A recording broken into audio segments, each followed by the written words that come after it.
Ang ating pag-aaralan po sa umagang ito, mga minamahal kong kapatid, kasiguruhan ng kaligtasan. Amen? Amen! Ang ating tagapagligtas, walang iba kundi ang ating pinakamamahal na Panginoon Kristo. Amen! Praise the Lord.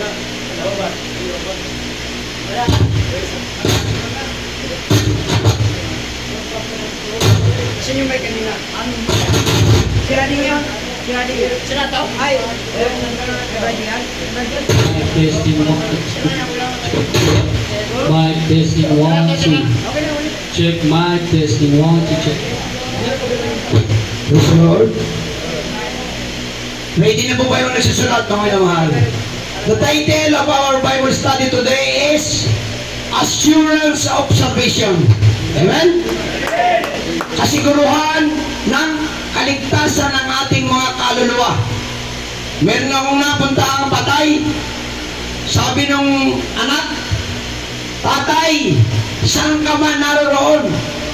Anong ibig sabihin ng saan ka man naroon? Hindi alam kung nasa impyerno o nasa langit. Bakit po yun, mga minamahal? Habang buhay ka pa, siguruhin mo ang kaligtasan sapagkat ito'y panghabang panahon. Amen! Ang ating buhay dito may hangganan. Minsan 10 taon, minsan 15, minsan 20, minsan 80, minsan 90. Pero mga minamahal, nakapagabag ng tao, 80 na. Hindi pa niya tiyak ang kanyang kaligtasan. Dito, sisiguraduhin ko sa inyo, lahat ng makikinig at gagawin ng turo, sigurado ang inyong kaligtasan. Palakpakan natin ang ating mabait na Diyos.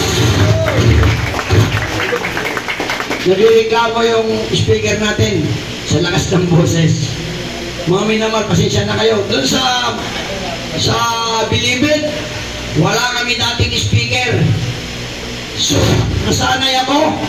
Binibilisan ko ang salita ko kasi pag hindi mo yan pinakinig sa kanila, magkukwentuhan yan sa likod. Ako'y nag-preach sa dako ng Batangas. 300 ang nakikinig. Walang natulog kahit isa. Bakit?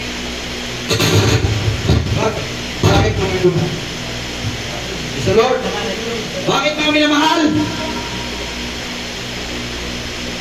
Ako'y nanalangin.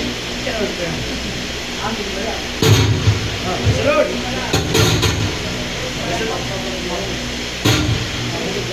Mic testing 1, 2, check, check.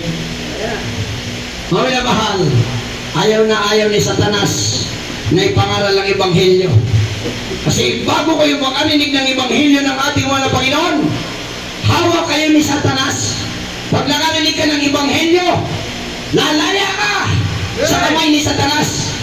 Alam sabi ng Biblia, Juan 8:32, makikilala mo si Kristo, ang katotohanan na magpapalaya sa inyo.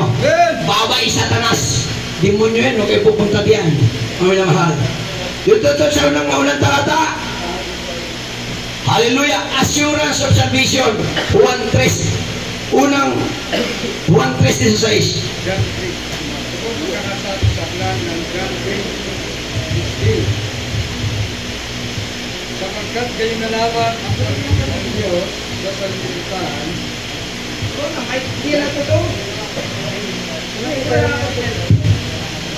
Sapagkat kayo nalaman ang pag-ibig ng Diyos sa sanlibutan na binigay niya kanyang tanging anak upang asin naman sa kanya'y sumampalataya ay huwag mapahamak kundi magkaroon ng buhay na walang hanggan. Amen. Praise the Lord. Hallelujah.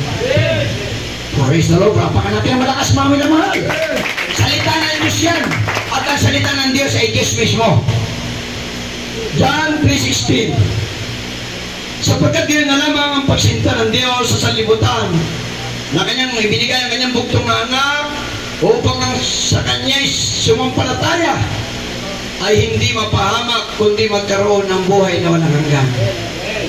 Para tayo ay maligtas, simple-simple lang. Yung anak na ipinadala dito sa lupa, ang mahal na Panginoon Jesucristo, sumampalataya ka habang ikaw ay nabubuhay, ligtas ka, huwag kang aalis. Bilang mananampalataya, huwag kang hihiwalay. Paghiwalay na paghiwalay mo sa Diyos, hahawakan uli ni Satanas. Bakit? Pinapahintulot ng Diyos para malaman mo na mahirap mawalay sa Diyos. Isang kakilakilabot na bagay ang malaglag sa kamay ng Diyos. Amen? Ano, tandaan nyo, ilista nyo. Huwag hihiwalay sa Diyos. Kung ikaw ay hihiwalay sa Diyos, pumunta ka muna sa mental. Magpa-check up ka, may problema ka sa isip. Bakit? Ang tanong, saan ka pupunta? Babalik ka ba sa dating reliyon? Pag bumalik ka sa dating reliyon, walang kapangyarihan ng Diyos. Babalik ka ulit dito sa loob ng kulungan. Kasi magkakasala ka ulit. Amen? Sino gusto mo balik ulit sa kulungan? Wala. Ay huwag kayong bumalik sa reliyon, walang kapangyarihan doon. 29 years ako doon. Kahit kaunti, walang nagbago. Pagkos, pinasama ang buhay ko. O anong kabutihan nakuha natin doon? Ano ba yung panalangin? Ama namin, sumasalangit ka. Sinabi ba doon na nasa dingding ka? Hindi. Ama namin, sumasalangit ka. Sambahin ang pangalan mo. Sinabi ba doon, sambahin ang larawan mo? Mga minamahal, pag ikay naglingkod sa Diyos, bibigyan ka ng katalinuhan. Amen? Alam niyo ba yung pinanalangin ko? Mahal na Panginoon, bahagihan mo po ako ng katalinuhan binigay mo kay Solomon. Kilala niyo si Solomon? Si Solomon, pinakamakapangyarihan tao sa daigdig. Hindi ako nahingi ng kasing katalino niya. Bahagihan lang ako ng konti. At si Solomon, hiningi lang ang katalinuhan. Pinakamayamang tao sa buong daigdig. Hindi ko kailangan ng kayamanan. Ang kailangan ko lamang, huwag akong magutom. Huwag din akong yumaman. Mga minamahal. Second. Pangalawa. Amen, praise the Lord. Dito po sa aklat ng mga 1, Kapitulo 1, versikulo 12, ito po ang pagkakasabi. Datapwat ang lahat ng sa kanya'y nagsitanggap ay pinagkalooban niya sila na karapatang maging mga anak ng Diyos. Sa mga tuwid bagay, ang mga nagsisimpalataya sa kanyang pangalan. Praise the Lord. Palakpakan natin, malakas sa palakpak, mga lady dyan. Sister lady, palakpakan kayo! Anong sabi? Hallelujah! Di ba sinabi ko sa inyo kanina mga minamahal? Hindi lahat ng tao anak ng Diyos. Amen? Tayo lahat ay nilalang ng Diyos. Eh paano yung mga mamamatay tao? Paano yung mga dagadik? Mga tulak? Anak din ba sila ng Diyos? Hindi. Pero posible silang maging anak ng Diyos. Bakit? Pag sila'y nagsisi, nagbago, at sumunod sa Diyos, at tumanggap. Ano sabi nito? Ang lahat ng sa kanya nagsitanggap, pinagkalooban niya sila na karapatang maging mga anak tunay na anak ng Diyos sa mga bagay, yung sumampalataya sa Kanya. Amen? Pag hindi ka sumampalataya sa Diyos, habag-habag ka. Bakit? Ang iyong mga gawa, gagawin ni Satanas na masasama. Baka hindi ka lang dito makulong. Baka ikulong ka doon sa Muntinlupa. Bakit? Eh, ayaw mo sumampalataya sa Diyos eh. Kaya kailangan manampalataya kayo sa Diyos hanggang sa dulo ng inyong buhay. Kahit Muslim ka ba, manampalataya ka kay Allah o siya Allah talagang gumawa ng langit lupa. Kung ikaw naman yan nampalataya sa Panginoon Kristo, siya lumalang lahat ng mga bagay. Sabi naman na pastor sa mga Muslim, sino ba ang lumalang sa inyo ng langit at lupa? Si Allah. Sa amin si Jesus, eh isa lang pala sila. Magkaiba lang sila ng pangalan. Amen? Okay naman. Kayo'y mga anak na ngayon ng Diyos. Kasi, tagasunod na kayo ni Kristo. Bakit ko sinabi? May nakikinig ba dyan? Baka kayo tulog. Ba't tulog ang iba? Ikaw, aawa naman yung mga yan. Ilan na yan? 4? Isa, 2. 4 lang ang matitira dito. Awahabot ka ba? Hindi kayo makikinig sa salita ng Diyos. Wala nakikinig ng Diyos. Salita ng Diyos na tulog. Ang tulog, hindi nakakarnig mo, hindi nila naintindihan. Salamat pa nga ako dito sa kabilang ito. Ilang tulog yan? Isa lang? 2. Di 6 na. 4 plus 2. Minsan lang dumating sa inyo ang salita ng Diyos. Pakinggan ninyo, mabasahin ko. Yung mga hindi nakikinig. 1 plus 18. Nasa rito. Aklat ng 1 John chapter 3 verse 18. Ang sumasampalataya sa Kanya ay hindi hinahatulan, ngunit ang hindi sumasampalataya ay hinatulan na sapagkat hindi siya sumampalataya sa pangalan ng tanging anak ng Diyos. Amen. Praise the Lord. Hallelujah.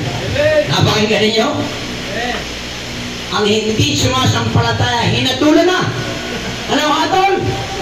Pupunta sila sa impyerno. Ba't kayo natutulog? Pwede pa naman kayo makinig, mamaya na kayo matulog ang haba ng oras ninyo. Isang linggo. Ilang oras ang hinihingi namin? 3 oras, 2 oras lang. Natutulog kayo sa linggo, di ba mga minamahal?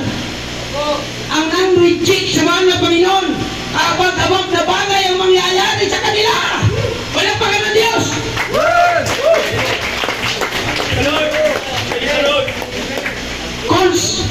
Consequences of rejecting Jesus. Sa English, delikado pag nireject mo si Kristo. Ito kasi mga tulog na ito, gusto hawakan sila ni Satanas paglabas nila. Baka hindi ka na dumaan dito sa presinto sa S, diretso ka na sa minimum. Bakit? Malaking kaso ay papangara sa'yo ni Satanas. Ililigtas ka na nga, kaya nga inutusan kami ng Panginoon para kayo maligtas. Bakit nire-reject? Amen? Pag nire-reject nyo ang Panginoon sa Kristo, para nagtampo na kayo sa grasya habang buhay. Ikapat na talata mga minamahal. Ikapat, pag ako nangaral board, yung direkta, wala akong pinakatakutan. Alam nyo ba ang Facebook ko? For to me to live is Christ, and to die is gain. Para sa akin ang mamatay ay kay Kristo, ang mabuhay ay pakinabang. Hanggang sa ako ay mawala ng buhay, ipangangaral ko si Kristo yung buhay at makapangyarihan. Ang sabi ko sa asawa ko, huwag kang matakot sa kamatayan, naglilingkod tayo sa Diyos. Napakaganda ng langit na bigay ng Diyos sa tao. Ba't ka manatakot sa kamatayan? Dito sa mundo, magulo.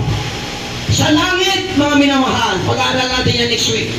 Ang iyong lalakaran, lantay na ginto. Dito, nagpapatay ng tao sa ginto. Doon pala sa langit, lupa lang, ginto na. Amen? Last verse.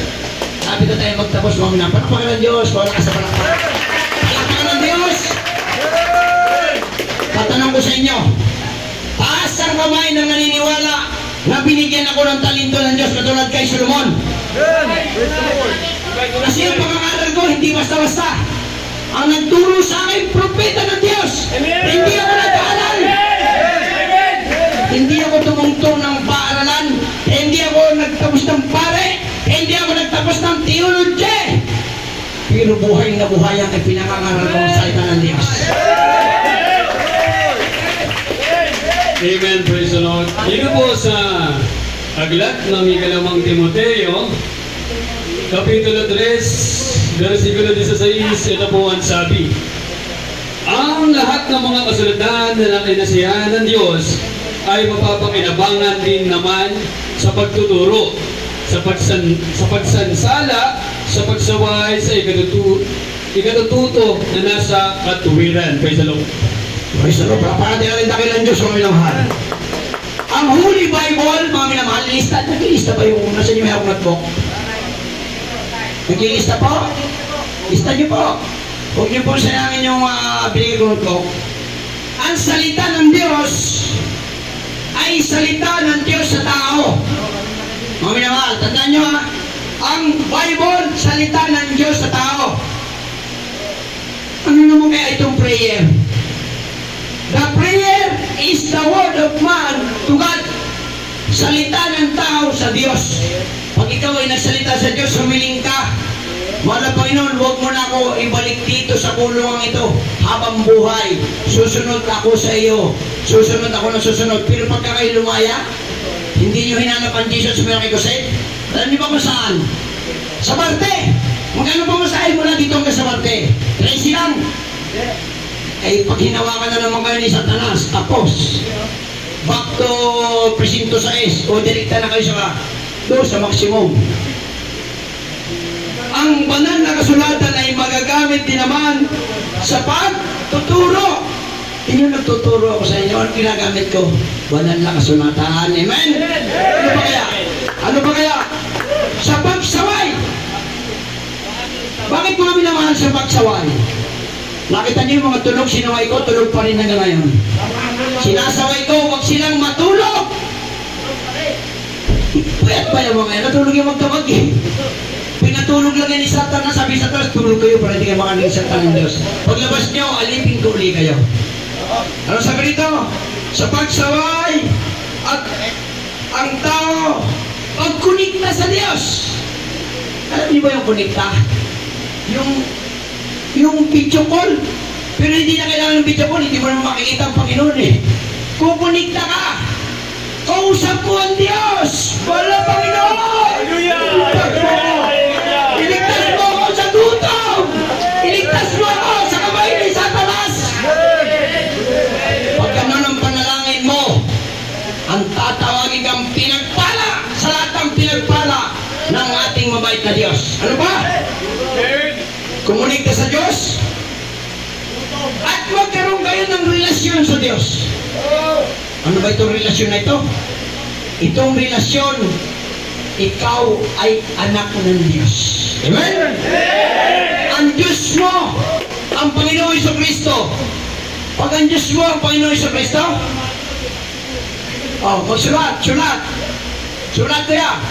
Pag ang Diyos mo, ang malaban ng Jesucristo, masigit pa kayo kaysa trilyonaryo. Sabi, totoo ba ito? Totoo. Bakit?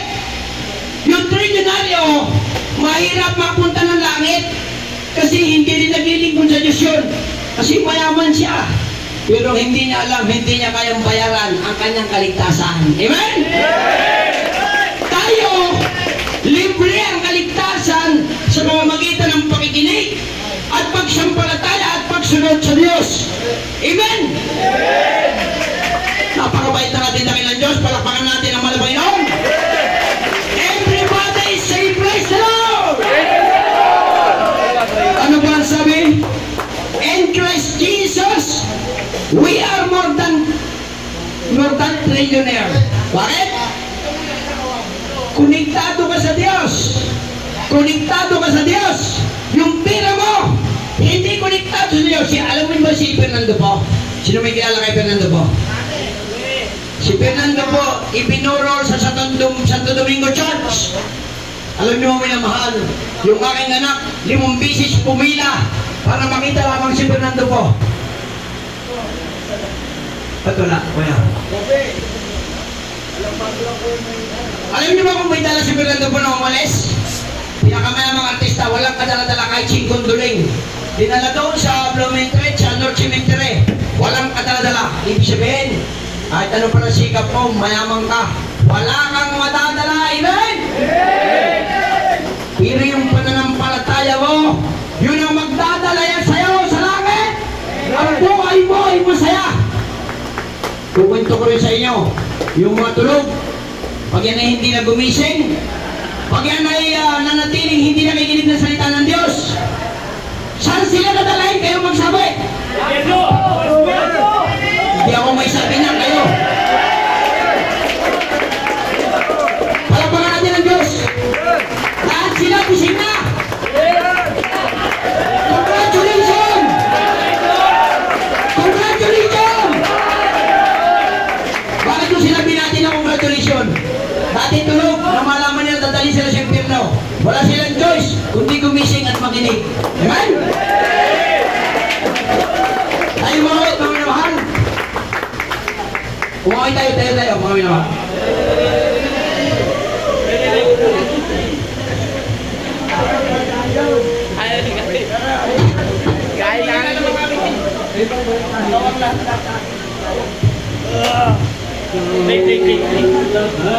Lahat sa atin. Uy, ka lang puno. Galit ka man dito. Galit. Antar ka. Magpakailanman. Masasabay. Ikaw ang lahat sa akin.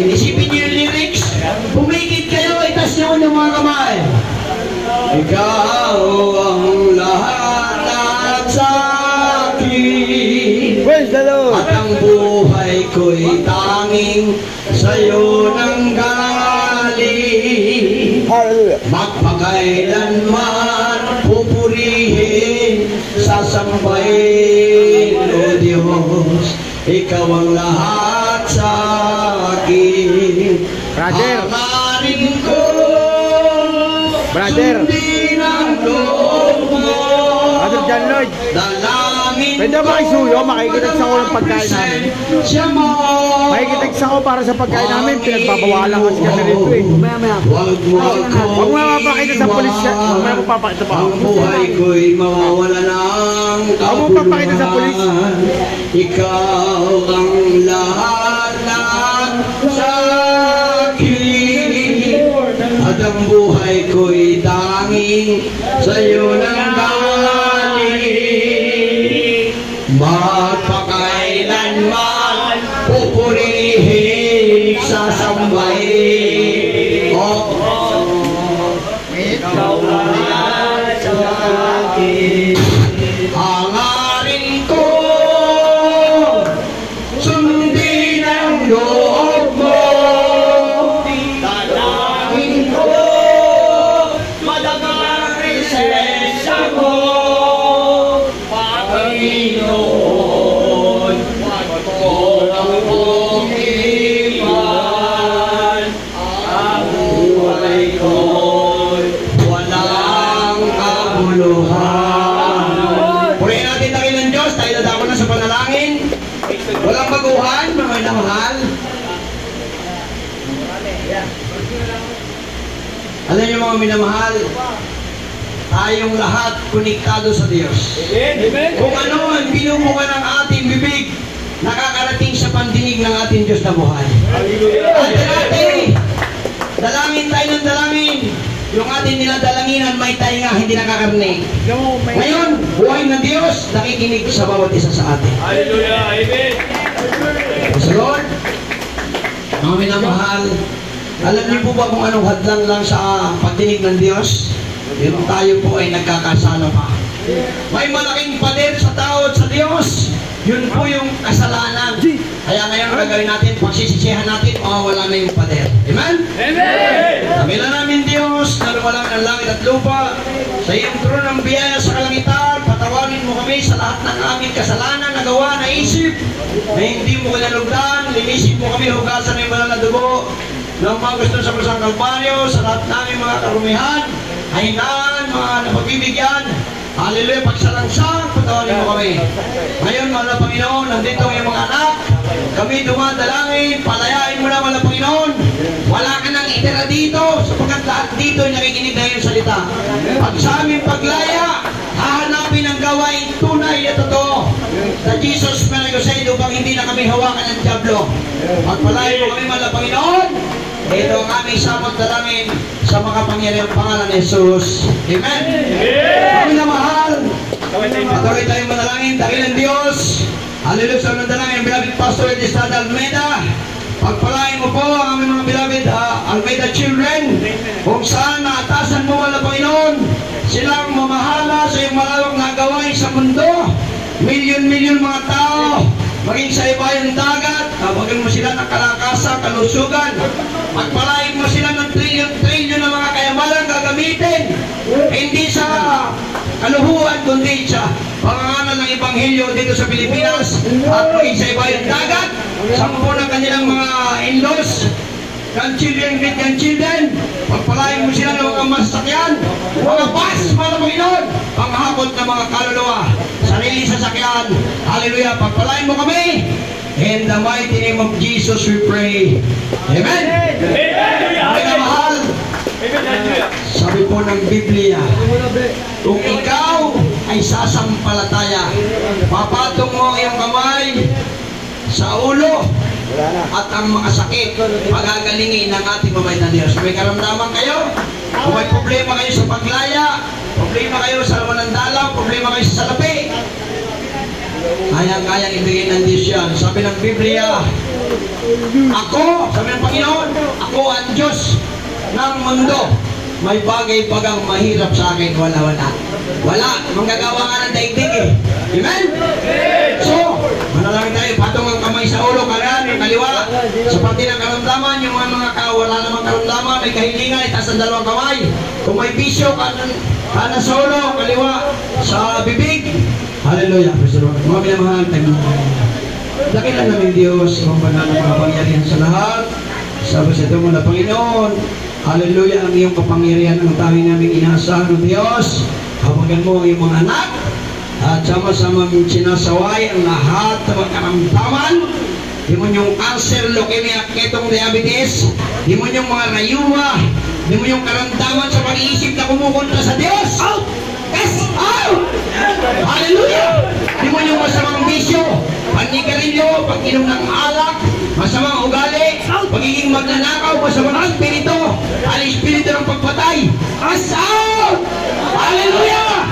Di mo yung hadang sa paggaya, lumayas ka sa pangalan ni Jesus. Hallelujah! Malabay doon. Palayain mo lahat ito.